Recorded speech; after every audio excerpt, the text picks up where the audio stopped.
আপনি যদি brown skin টোনের হয়ে থাকেন এবং নিউড লিপস্টিক পছন্দ করেন তাহলে এই ভিডিও আপনার জন্য। Hey everyone, welcome back to my page. So আজকের এই ভিডিওতে আমি আপনাদের সাথে শেয়ার করব আমার মোস্ট ফেভারিট তিনটা ব্রাউন স্কিন টোনের সাথে পারফেক্টলি যায় এমন তিনটা লিপস্টিকের শেড, আর যেটা নাকি খুবই budget friendly and which is none other than Everly বিউটির এই তিনটা শেড। তো এই তিনটা শেড নিয়ে আজকে আমি কথা বলবো, যেটা নাকি একদম পারফেক্টলি ব্রাউন স্কিন টোন থেকে ডাস্কি স্কিন টোনের সবাই দিতে পারবে, এবং এমন একটা শেড আছে যেটা নাকি ফেয়ার স্কিন টোনের আপুরাও দিতে পারবে। So without any further delay let's get into the Everly বিউটির প্রথম যে শেডটার কথা না বললেই নয়, সেটি হচ্ছে আর কোনোটিই না, সব রকম স্কিনে যাবে শেড পার্সিমন। কালারটি কিন্তু কোরাল টাইপের, খুব সুন্দর। এবং সেকেন্ড যে শেডটি সেটি হচ্ছে নান আদার দেন ক্যান্ডি।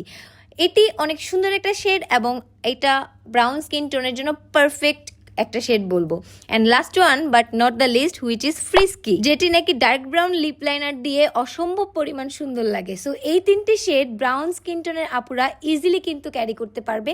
আর আমরা সবাই জানি রিজনেবলের মধ্যে ইভারলি বিউটির লিকুইড লিপস্টিকের কোয়ালিটি কিন্তু খুবই ভালো। সো এই তো, আশা করি ব্রাউন স্কিন টোনের আপুদের জন্য এই ভিডিওটি খুবই হেল্পফুল হবে। So yeah, that's all for today. I will see you soon with a brand new one, but follow for more.